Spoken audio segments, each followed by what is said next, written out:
فرشتہ جواب دے رہا تھا. Angel answered. ایک بار رسول اللہ صلی اللہ علیہ وسلم صحابہ رضوان اللہ علیہ مجمعین کے ساتھ بیٹھے تھے. ایک شخص نے ابو بکر رضی اللہ عنہ کو برا بھلا کہا اور اذیت دی تو ابو بکر رضی اللہ عنہ خاموش رہے. اس نے دوسری بار اذیت دی, ابو بکر رضی اللہ عنہ پھر خاموش رہے.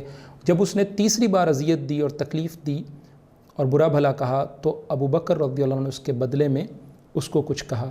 تو جب ابو بکر رضی اللہ عنہ نے اس کو جواب دیا اور بدلہ لیا تو رسول اللہ صلی اللہ علیہ وسلم اٹھ کھڑے ہوئے. ابو بکر رضی اللہ عنہ نے کہا, اللہ کے رسول کیا آپ مجھ سے ناراض ہو گئے؟ تو رسول اللہ صلی اللہ علیہ وسلم فرمایا, نزل ملک من السماء یکذبہ بما قال لک. An angel came down from heaven and he was rejecting what he had said to you. آسمان سے ایک فرشتہ اترا جو اس آدمی کو اس کے کہے پر جھٹلا رہا تھا. جب تم نے اس سے بدلہ لیا تو شیطان آ گیا, اور جب شیطان آ جائے تو میں بیٹھ نہیں سکتا.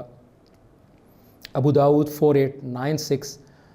محدث الالبانی نے اسے حسن لغیرہ کہا ہے. تو بدلہ لینا جائز اور درست ہے, لیکن خاموشی, درگزر اور معافی پر اللہ رب العالمین خصوصی کرم و عنایات فرماتے ہیں.